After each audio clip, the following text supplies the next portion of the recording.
Olá, pessoal, tudo bem? Sejam bem-vindos e bem-vindas à primeira semana Emagrecer, que é um evento totalmente online, voltado aí, pensado para quem tem interesse, né, no tema de emagrecimento, saúde e quem deseja entender melhor um pouquinho daquilo que está no entorno desse processo, tá bom? Meu nome é Daniela Oliveira, eu sou psicóloga clínica e escolar aqui na cidade de Campina Grande. Também realizo atendimentos online, né? E eu queria hoje te convidar a desfocar um pouquinho do que está aí no teu entorno, né, o que está aí ao teu redor, e prestar bem atenção no que a gente vai pensar e conversar hoje, tá bom? A palestra que eu trago, ela tem um tema bem curioso, né? Fala um pouco aí sobre essa fórmula mágica para o emagrecimento consciente e a gente vai descobrir se essa fórmula mágica existe ou não, tá bom? Também vamos conversar um pouquinho sobre inseguranças, autoestima. E eu acredito que vai ser muito bom, espero que você aproveite, tá? Vou compartilhar com vocês uma tela rapidinho aqui para a gente dar início à nossa palestra de hoje, tá bom? Acho que dá para ver direitinho, né? Vamos embora. Vamos lá, será que essa fórmula mágica existe, né? Essa fórmula mágica para vencer a insegurança, elevar a autoestima, para o emagrecimento consciente? Vamos ver. Talvez você já tenha escutado aí esse tema, né? Talvez já tenha escutado essa pergunta. E eu não sei se você também já parou para pensar sobre um corpo ideal. Quando a gente fala em emagrecimento, é muito difícil a gente não esbarrar em questões estéticas, né? Principalmente hoje em dia, com tantas redes sociais, né? Essa questão da autoimagem tão em foco.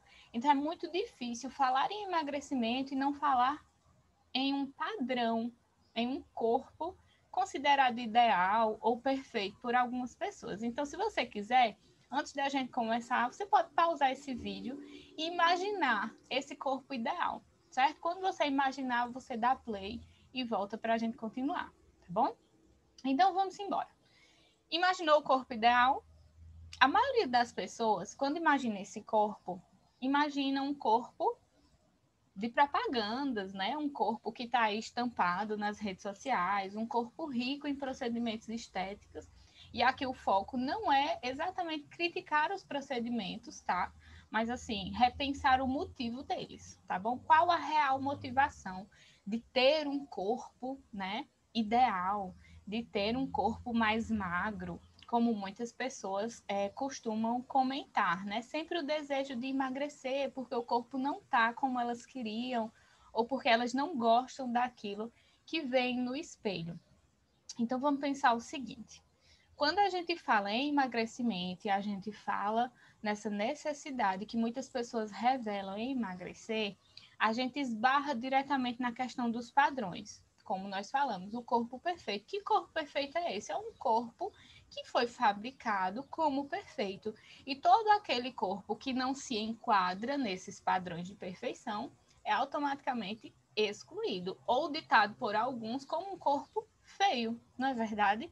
Então, a gente vê isso em propagandas, em fotos, nas redes sociais, tanto que muitas pessoas revelam aí apresentar e perceber, aliás, gatilhos, né? É um termo que eu acho que ficou muito conhecido por muita gente que utiliza redes sociais. Então, é muito comum que algumas pessoas que estejam insatisfeitas com o seu corpo, né, elas revelem aí não se sentirem muito bem diante do uso das redes sociais ou diante do consumo a alguns filmes, séries, né, novelas, enfim, porque geralmente essa indústria da beleza, ela traz à tona um corpo que é considerado ideal seguindo alguns critérios, né? E isso também é uma ideia que precisa ser rompida, né? Uma ideia que precisa ser deixada para trás e, claro, não é algo que aconteça do dia para a noite, né? É literalmente um ato político, né? É um ato de rebeldia contra o sistema, amar o próprio corpo, seja como ele for, né? Então vamos embora. Para quem você quer emagrecer? Se você quer emagrecer, se você chegou aqui porque você tem esse desejo, então é importante que primeiro você pense: eu quero emagrecer para quê? Ou para quem? Às vezes não é necessariamente para quê, né? Mas é para alguém que você quer emagrecer.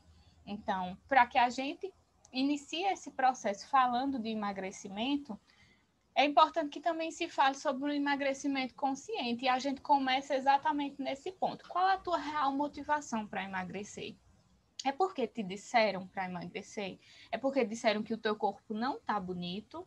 Porque você não se sente bem com o corpo atualmente, né? Como você se vê em termos de medidas ou em termos de peso?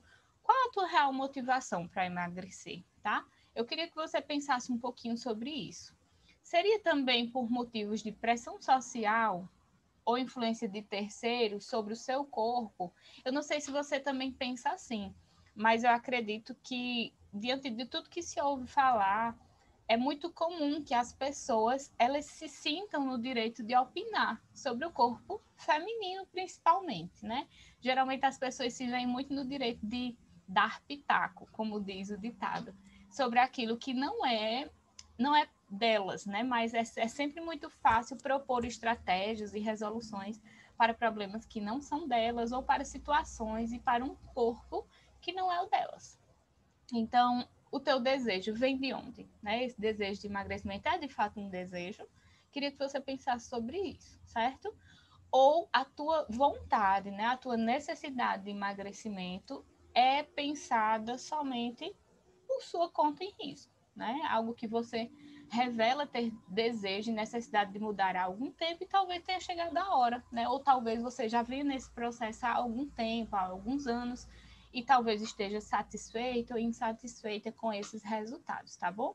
A gente fala de emagrecimento e também precisa pensar que é um processo plural, né? Não é apenas biológico, né? Não é apenas nutricional, claro, são duas das esferas mais importantes no que diz respeito a isso, mas também não são as únicas e a gente precisa pensar de uma forma mais abrangente, né? De repente, se você quer alcançar ganhos esperados e ainda não os alcançou, talvez algo aí precise melhorar para que você chegue até lá, tá bom? Mas pense bastante sobre isso. Qual a tua real motivação para querer emagrecer, né? Para quê ou para quem você quer emagrecer, certo? Vamos pensar agora o seguinte. Aqui no Brasil, né, nós somos conhecidos como um povo muito caloroso, né? Um povo que para tudo faz uma festa diferente, e de fato. Mas vamos pensar, qual a nossa relação com a comida? Você já se perguntou isso?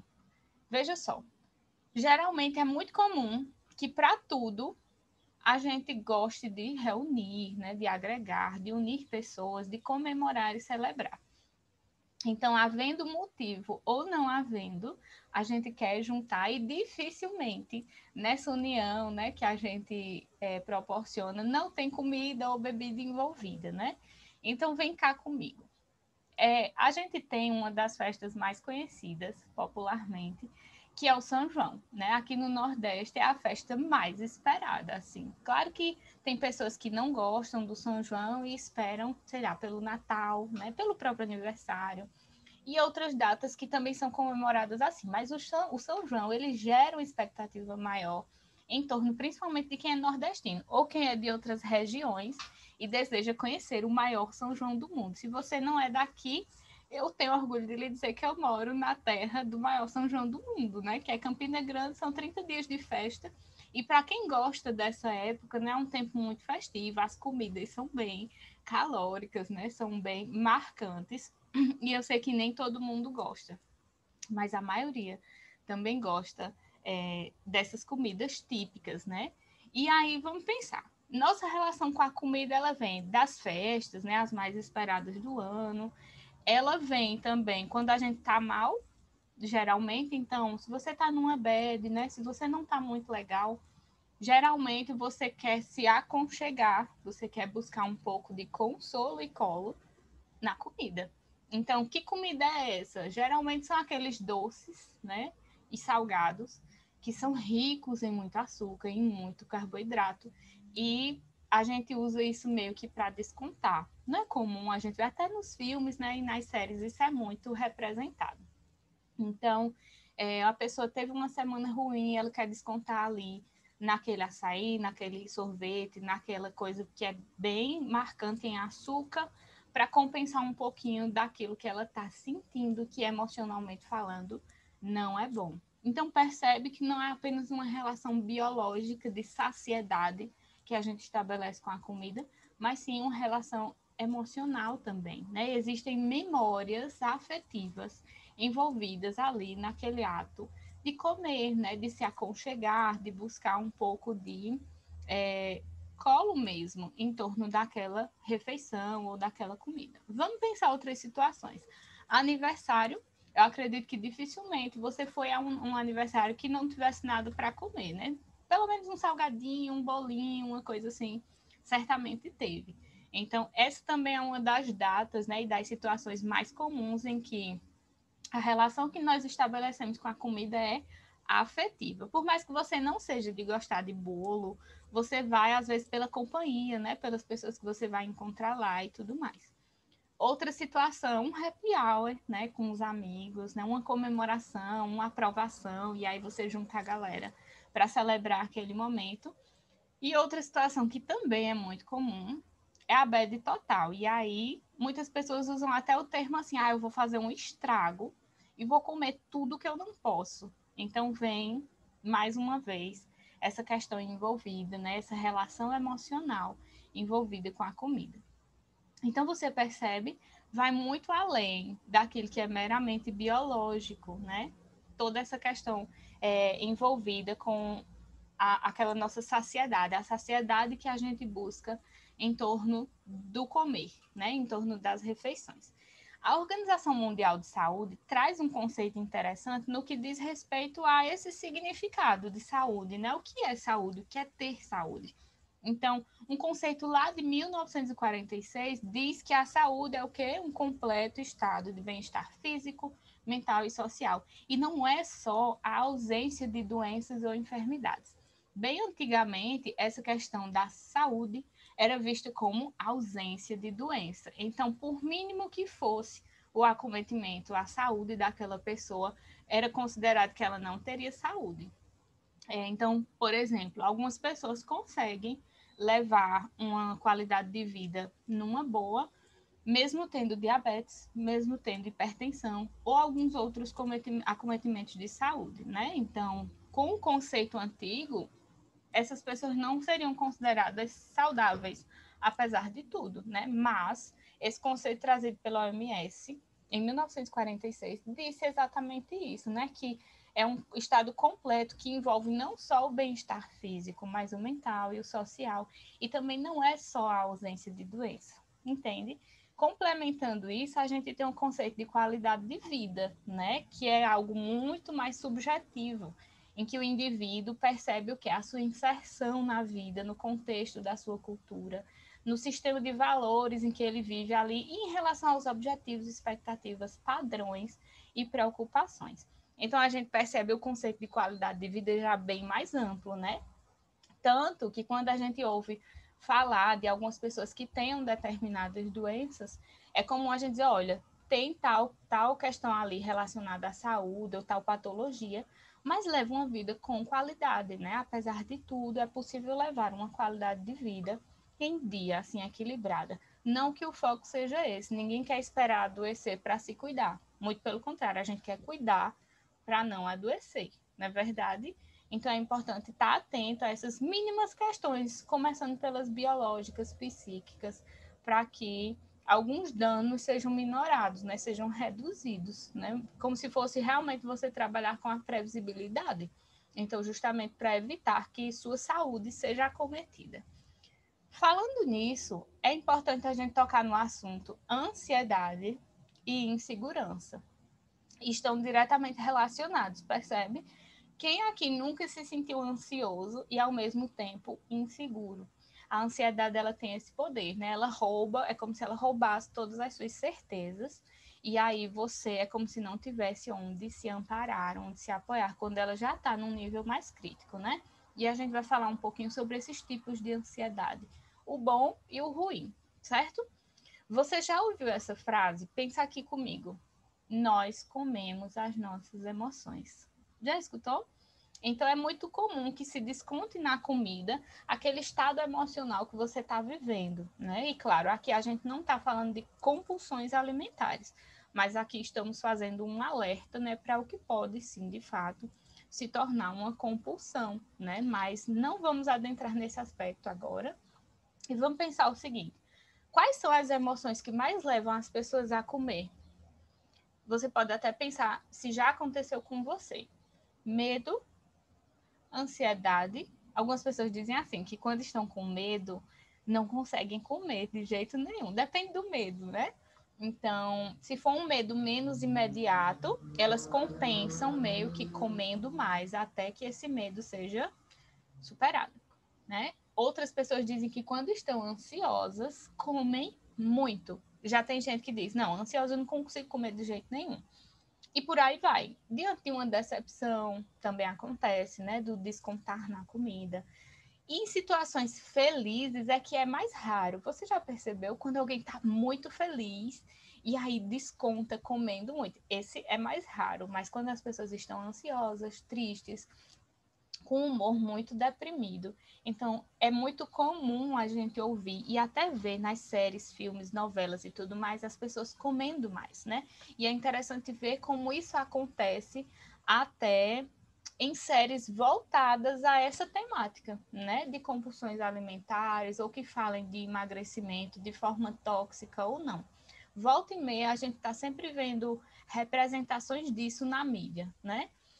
Então, é muito comum que as pessoas ansiosas comam mais, e é interessante que a gente entenda o seguinte: quando se fala de ansiedade, a gente pode pensar na ansiedade adaptativa, certo? É aquela que te ajuda a se adaptar à situação, mas ela não necessariamente te engole, ela não te paralisa. Já a ansiedade patológica é aquela que te paralisa, é aquela que prejudica outras áreas da vida da pessoa, fazendo com que ela não leve mais uma vida considerada normal, certo? Prejudica hábitos de vida, de trabalho, de relacionamentos. Então, nesse ponto aqui, é necessária atenção, tá? Enquanto que a ansiedade adaptativa, ela coloca em um estado de alerta para agir, para fazer, para vencer. A ansiedade patológica, ela paralisa, na maioria das vezes, certo? Então, nem sempre essa ansiedade vai ser ruim, mas é importante que você pense quando ela está sendo ruim e que você tenha clareza disso. Claro que, na maioria das vezes, é com a ajuda profissional que isso se torna mais claro, certo? Diante disso, desse processo de emagrecimento, desse autoconhecimento, que é importante para você entender e conhecer melhor os gatilhos, certo? Que mobilizam aí esse ato de comer, esse descontar ou não na comida. Tem um termo que é conhecido até por algumas pessoas. Talvez quem já é veterano aí nesse percurso vai entender, que é o comer emocional, certo? Então, a insegurança pode trazer à tona o quê? Outras emoções negativas. E isso gerar também, claro, um ciclo vicioso. Mas, Daniela, o que é, afinal de contas, esse comer emocional? Apesar do próprio nome já sugerir, né? Então, é o impulso de comer em resposta a uma emoção que geralmente é o quê? Negativa. Percebe? Então, diferentes emoções despertam diferentes formas de comer. O nosso comer está totalmente relacionado com as nossas emoções, com a nossa forma de enfrentamento dos conflitos e, claro, com muito do que a gente viveu lá na nossa infância, certo? Então, talvez nesse momento seja interessante você lembrar assim, momentos marcantes que envolveram ali a sua infância e que talvez estejam afetando, direto ou indiretamente, esse teu processo rumo ao emagrecimento consciente, certo? Vamos lá. Ainda sobre o comer emocional, é importante que a gente entenda o seguinte: para que esse emagrecimento consciente aconteça, a comida, a gente precisa entender que a comida, ela é muitas vezes vista e colocada no lugar de anestesiar as emoções, né? Então, todas aquelas comidas mais ricas em açúcar, geralmente elas causam mais a sensação de prazer, né? E aí é muito comum que isso alcance um ciclo vicioso, né? Porque a gente vai ver mais adiante, veja só, se o comer emocional, ele difere da fome, certo? Ele não é uma fome, mas é uma forma de compensação em detrimento daquilo que você sente. Também envolve gatilhos, né? Então, Por que que o autoconhecimento é importante nesse processo? Porque você precisa se conhecer melhor para entender o que é e o que não é gatilho, né? Gatilho é tudo aquilo que intensifica um comportamento, que faz um comportamento acontecer de uma forma mais tóxica para você, né? Então, vou dar um exemplo assim que é bem extremo, mas é muito comum. Principalmente quem utiliza as redes sociais vai entender. Existem perfis hoje dedicados a toda essa questão em torno da denúncia do abuso sexual, né, do estupro e tudo mais. Então, muito provavelmente, uma pessoa que passou por situações assim ou similares vai ter alguns gatilhos lendo esse tipo de postagem, certo? Então, é muito comum que quando nós vejamos perfis assim e dedicados a essa causa, muitos deles começam a legenda com alerta de gatilho, porque às vezes está sendo descrito um fato, né, que ocorreu e uma pessoa que já passou por situação semelhante pode romper numa crise de ansiedade, de pânico e tudo mais. Então, são questões muito delicadas emocionalmente falando e que, claro, requerem muito cuidado. Então, nesse caso do comer emocional, também existem gatilhos. E a gente precisa entender melhor sobre isso, inclusive para evitar situações que possam expor, né, o emocional a um gatilho muito grande e acabar aí, como é que eu posso dizer, embaçando os teus ganhos, né? E inclusive o teu processo diante desse emagrecimento que você deseja tornar mais consciente, certo? Então vamos lá. Que tipos de gatilhos são esses? Vamos entender um pouquinho. Mudanças emocionais podem ser gatilhos. Então, aqueles dias que você está mais bad vibe ou mais para baixo, é interessante evitar o consumo de alguns conteúdos, né? Justamente para se proteger, vamos dizer assim. Questões que estejam direta ou indiretamente relacionadas à imagem corporal. Então, séries, filmes, né? Novelas que tratem muito de temas que para você podem ser gatilho. Então, é interessante que você comece também a evitar. E, claro, não necessariamente isso, mas se trabalhar em relação a esses gatilhos, para que esse tipo de gatilho não seja um empecilho na tua caminhada, mas assim que você possa blindar a si mesma, apesar dos gatilhos, certo? É muito mais importante saber como lidar do que ficar o tempo todo fugindo disso, percebe? Mas enquanto você não estiver pronta para esse confronto, é interessante que você se cuide nesse sentido, certo? E para isso o autoconhecimento ele vai fazer uma ponte muito bacana para aquilo que você precisa. Ah, mas esse autoconhecimento, como é que a gente consegue? Eu, por ser psicóloga, defendo muito que a gente consegue na psicoterapia, né? É fazendo terapia, é se ouvindo falar com um profissional específico e habilitado para isso. É que a gente consegue se entender melhor, certo? Outro tipo de gatilho, as experiências, né? Como eu disse esse relato ainda há pouco. Então, experiências que você teve, de repente, no confronto a algo semelhante, ou alguém que está encarando algo semelhante, pode ser um choque, né? E isso tem um efeito muito ruim para a pessoa que passou ou está passando por isso, tá bom?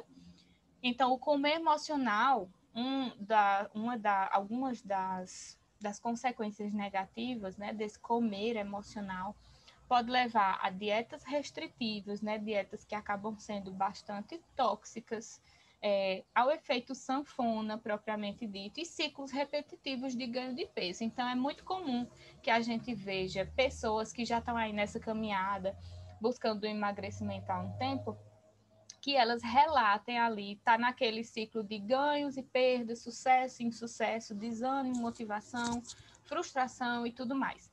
Então, esses ciclos repetitivos geralmente estão muito ligados, claro, a questões biológicas, né, e a questões comportamentais e ambientais também. E, claro, não menos importante, a questões emocionais, né, que são ali que acontecem nas sutilezas, não necessariamente acontece num rompante, né, em algo que seja gritante a olhos nus, vamos dizer assim. Às vezes é no poder do hábito, né, que as coisas acontecem. Então, essa culpa, quando a gente fala do comer emocional, de ciclos repetitivos, aquela coisa do ganho de peso, a culpa também vem à tona quando as pessoas comem aquilo que não deveriam ou comem mais do que deveriam se a gente for considerar o resultado que ela queria alcançar, certo? Então, a culpa sobre o peso ganho realmente patrocina o quê? Uma outra rodada de comer emocional, geralmente descontrolada. Então, você percebe como é importante se conhecer, percebe como é importante conhecer melhor o calcanhar de Aquiles no que diz respeito a você. Então, é isso. Vamos lá. Mas, Daniela, como é que a gente vai lidar com esse comer emocional, no fim das contas? É o seguinte, ó. Primeiro, se você vê que tudo isso está muito relacionado com a ansiedade, é importante você identificar as causas dessa ansiedade que você tem sentido, certo? E também identificar se existe um medo, aí se existe uma culpa. Por que dessa culpa? Essa culpa veio exatamente de onde? Quando foi que eu percebi que ela começou? O que é que tem provocado esses gatilhos que você tem percebido? Sendo que geralmente a comida é colocada ali naquele lugar de válvula de escape, né? Para conflitos vivenciados e tudo mais. É importante também que nesse contexto você aceite e acolha os teus sentimentos, né? E isso inclui também as coisas ruins, os sentimentos ruins.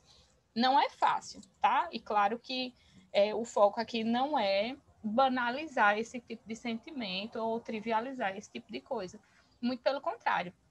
Mas a gente vive numa sociedade em que você precisa gritar ao mundo quando está feliz, né? E geralmente a gente ouve relatos até de pessoas que comentam assim, parece que rede social é meio que uma vitrine, né? Cada um que coloque mais ali o que chama mais atenção para que outras pessoas vejam. Isso torna meio que uma competição. Quem é mais feliz, no fim das contas, né? Então é muito comum a gente ouvir esse tipo de relato. Então, é interessante perceber, inclusive, quando as redes sociais estão sendo tóxicas para você, né? Quando elas já não estão mais tendo aquele efeito esperado, aquela coisa do passar o tempo, do postar algo porque gosta, ou algo informativo, ou consumir conteúdos que vão te nutrir em alguns aspectos, certo? É interessante também, falando dessa questão de acolhimento e de autoacolher, é interessante que você se dê um tempo também, respeite o seu tempo, sabe? Não é obrigatório estar feliz o tempo todo e também não é um crime se ver triste, né? Se ver em luto por emoções ou por perdas, sejam elas físicas ou subjetivas. Então, um dos maiores atos de respeito que você pode praticar para si mesmo e para consigo é o ato de respeitar o seu tempo, tá? Talvez você queira muito que algo aconteça agora, exatamente agora. E talvez em outros aspectos da sua vida não haja a maturidade completa para alcançar isso, né? E não necessariamente só em torno do emagrecimento, tá?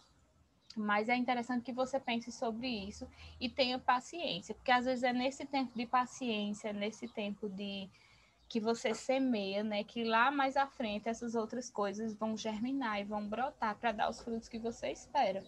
Então, um ponto que é muito importante nesse processo também é a ajuda profissional. E eu destaco aqui, se estamos falando de emagrecimento, saúde, eu destaco a ajuda de um educador físico, né? Para quem gosta de academia ou para quem gosta de praticar outros tipos de atividades que não necessariamente podem ser feitas sozinho, é interessante que você conte com a ajuda e orientação de um profissional habilitado, tá? Inclusive para minorar riscos à sua saúde e ao seu corpo, né? Um outro profissional que, no contexto que a gente vive, é alvo de muito estigma, né? Muito preconceito, que é o psiquiatra. Também é um profissional da saúde mental e é aquele que geralmente entra com a parte medicamentosa, né? Seja em torno de transtornos relacionados à saúde mental, como em outras questões aí nessa esfera, certo? Então é importante que a gente faça cair por terra esse preconceito que ainda existe, né? Porque está sempre relacionado à loucura. Não, né? Todo mundo precisa de psicólogo, todo mundo precisa de dentista, todo mundo precisa de todos esses profissionais que estão aí justamente para contribuir com a nossa saúde. Então, é bobeira pensar justamente e somente relacionando a imagem desses profissionais e o fazer deles a loucura, né? Então, um nutricionista, é importante também que seus hábitos alimentares também sejam acompanhados por um nutricionista, é o profissional que vai entender também sobre esses padrões alimentares, né? Que tipo de comida vai ser mais favorável ao tipo de ganho que você quer alcançar.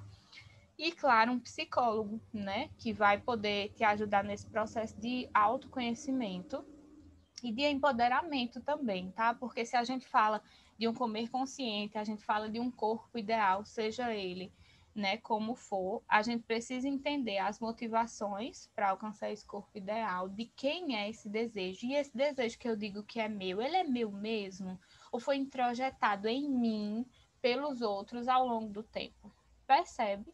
Então é muito comum que a gente se depare com pessoas que já estão aí na sua vida adulta e dizem: não sei o que eu quero, porque a minha vida inteira eu vivi uma vida, de repente, que meus pais queriam, né, que eu vivesse, e hoje eu já não me identifico mais, eu já não me reconheço mais nessa vida.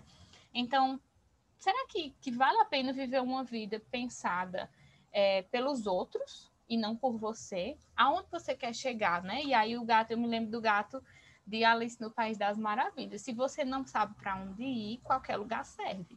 Agora, se você sabe, então você precisa fazer acontecer. É como se ele estivesse dizendo isso, né? Eu dei uma de enxerida aqui, parafraseando, mas você entendeu, né? Acho que você pegou a visão. Insegurança. Ainda nesse contexto, vamos falar agora sobre a insegurança.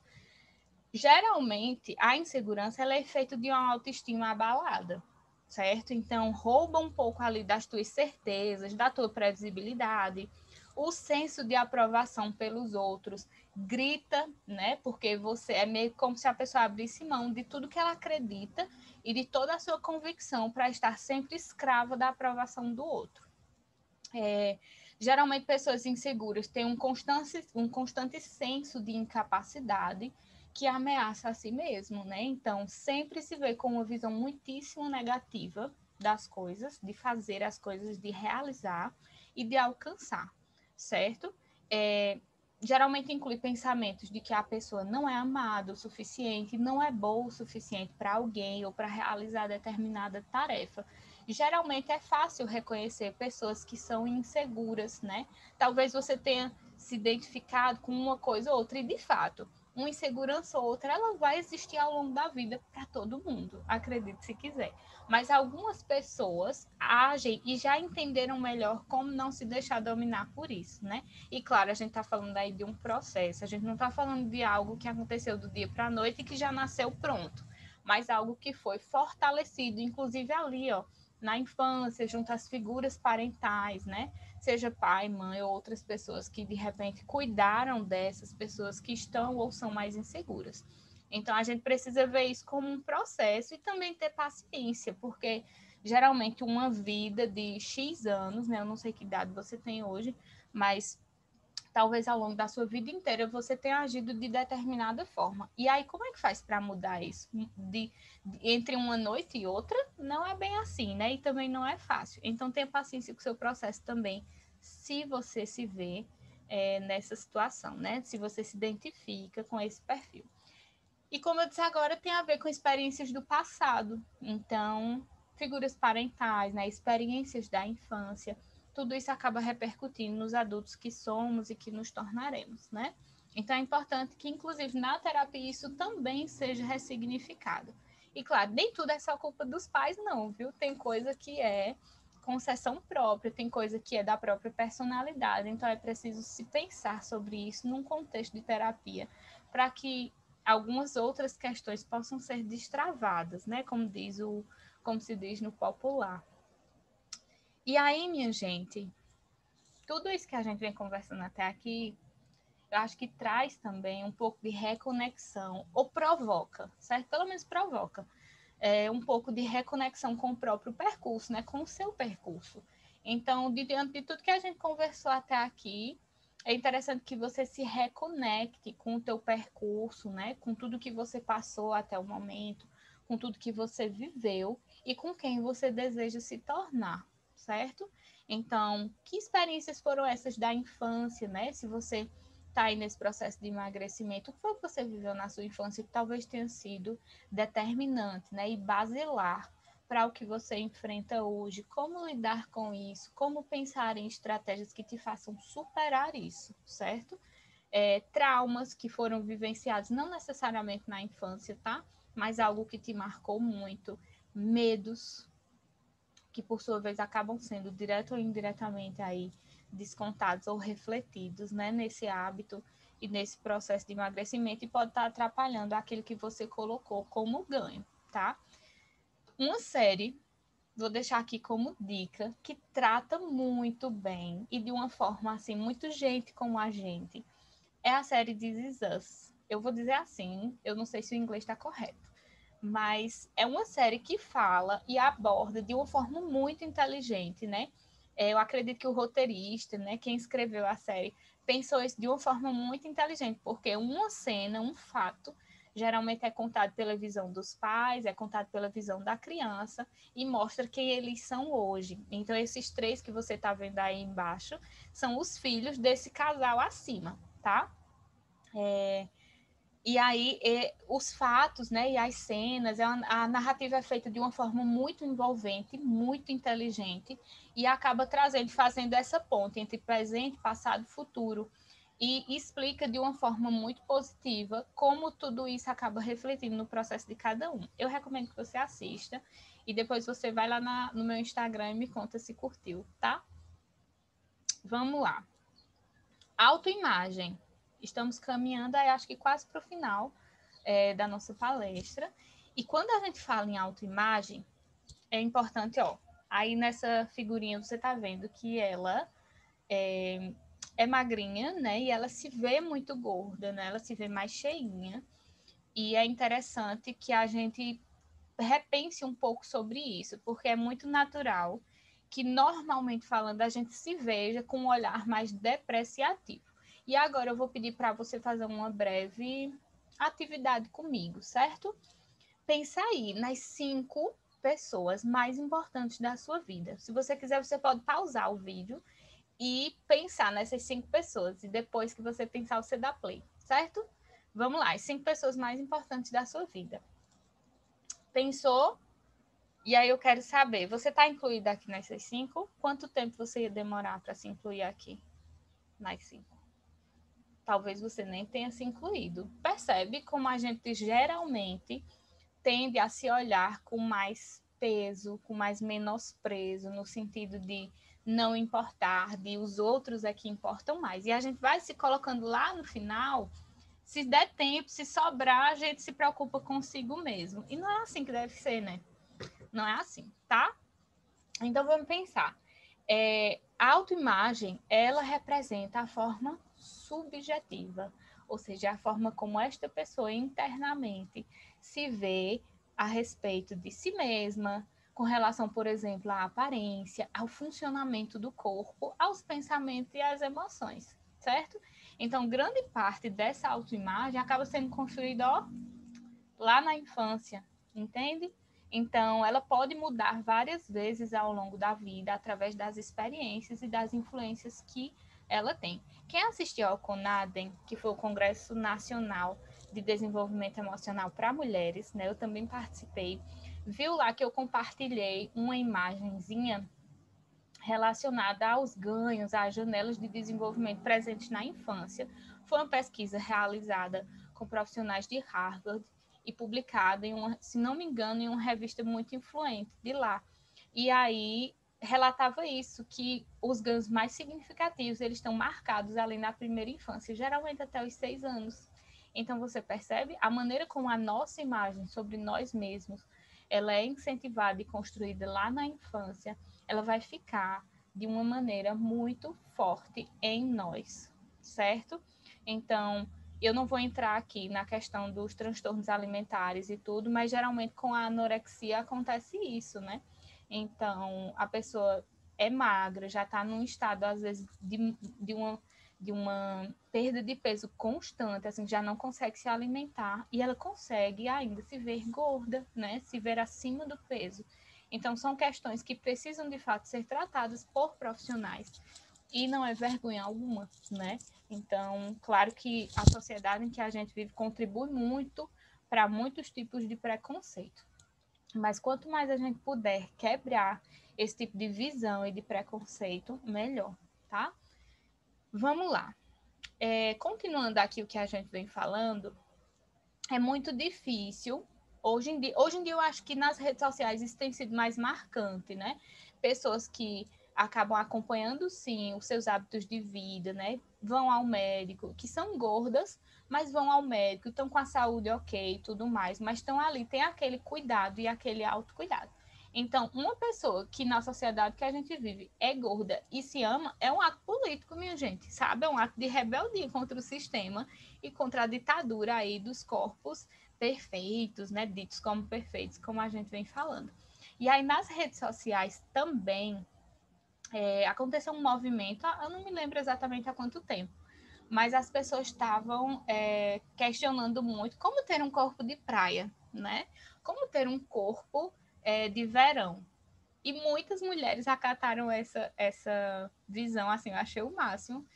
Tem um corpo, né? A resposta dada era essa: tem um corpo, coloque um biquíni ou um maiô e vá para a praia. É isso, sabe? Então, as propagandas precisam legitimar mais o corpo que é gordo, o corpo que é magro e baixinho, o corpo que tem estria, que tem celulite, sabe? Mulheres negras protagonizando propagandas e enredos de histórias, enfim. A gente começa a ver como algumas questões ainda precisam ser faladas, questionadas e problematizadas quando a gente se depara com os padrões, né? E meio que abre a mente para essas novas visões, tá bom? Falando aí na autoestima, a autoestima ela é essa avaliação subjetiva que a pessoa faz de si mesma, tá?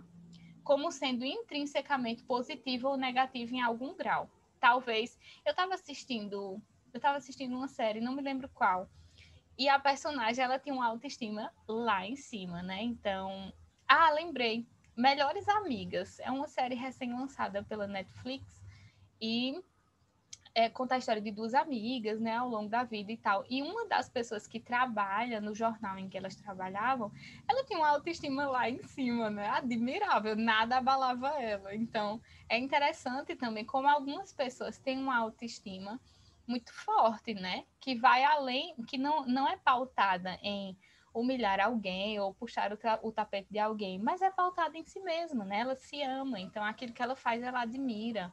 E quando ela não alcançou naquele momento do jeito que ela queria, mas ela vai tentar de novo, né? Então, às vezes é isso que nos falta e que precisa ser fortalecido, tá? Então, ainda em relação a essa autoestima, ela envolve o quê? Tanto as crenças quanto as emoções associadas, né? E ela, por sua vez, né? E por fim, encontra expressão no comportamento, né? Então, é importante que se pense sobre isso e que não só isso, mas que de alguma forma você aplique um pouco de talvez desses insights que você tenha na sua vida, né? Que você caminhe para a mudança, que você inaugure uma nova você, um novo você diante daquilo que você se propõe a mudar, tá?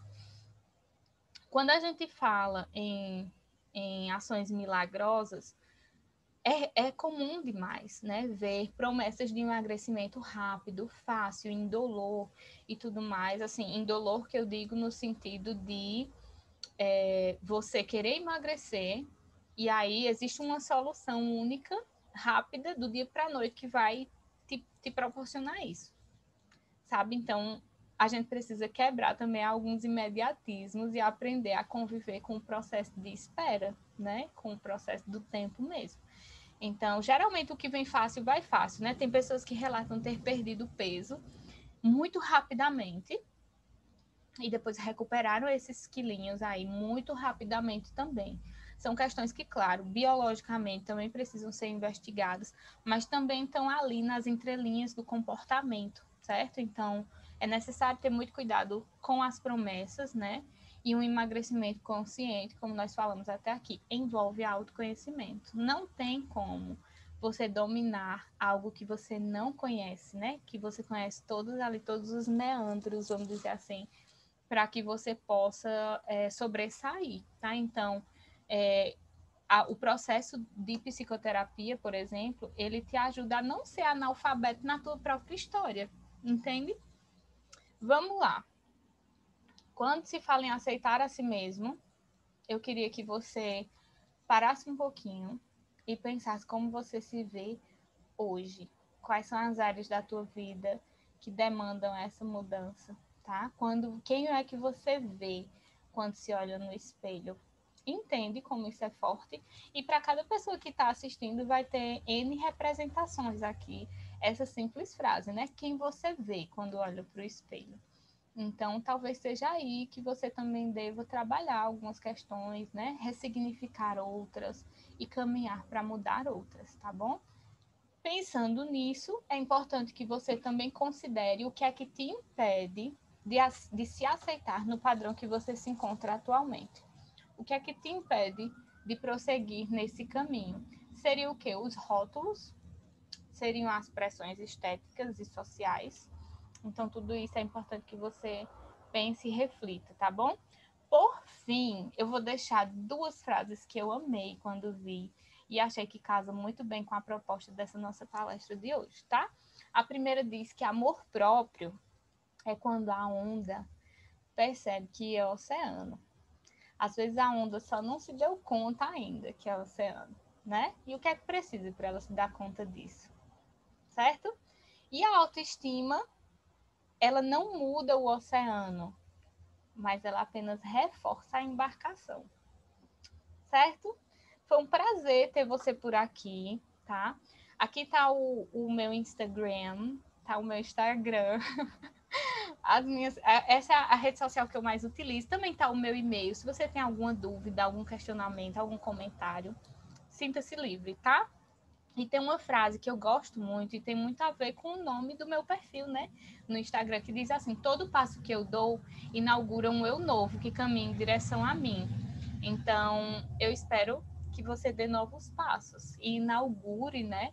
Um você novo, um você que ultrapassou aí esses percursos que te prendem, né? Que te engessam, que te fazem não abraçar o empoderamento que te espera nesse teu percurso, que é lindo, eu tenho certeza, tá bom?